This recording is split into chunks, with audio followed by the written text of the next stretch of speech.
When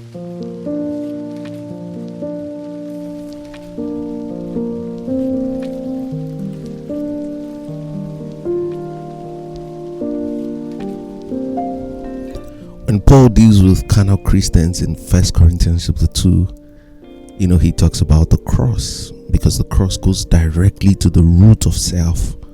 The cross is the central element to the spiritual life, because the cross deals with the root issue of our sin nature, in which is the self-life. The only way we can turn away from self-consciousness is to grow in God consciousness through the application of the cross.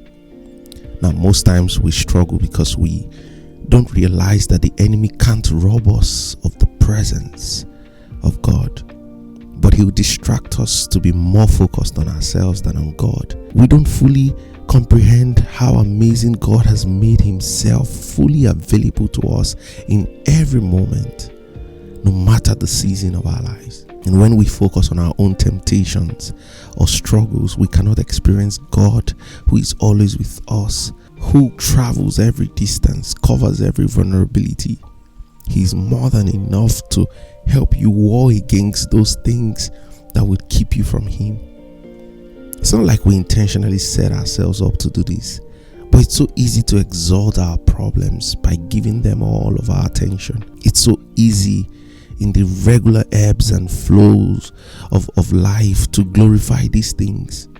But whatever we set our attention on is what we magnify. We really have to fight for this present knowing. I think that is why Paul uses this particular language in verse 4. For the weapons of our warfare are not carnal. Friend, we cannot just try to solve problems, because this is what the carnal man using worldly methods is prone to do. He wants to fix everything, solve every problem, work out every scenario. But we fight to know God, who was revealed and given himself to us. That is our fight. If we remain aware of his presence, you realize that not every problem needs to be solved. Things become irrelevant. In reality, the only issue that needs to be solved is that of my inward attention. When I fix myself on him, he will work things out. Friends, attentiveness is so huge. Proverbs chapter 5 verse 1 says, "My son, do not forget." And this is so important to God. My son, do not forget.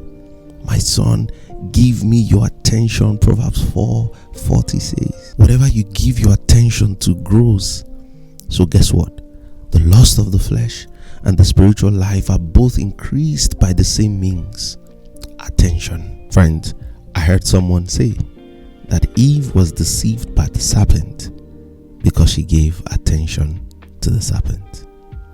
Be careful. The lust of the flesh and the spiritual life are both increased by the same means of attention.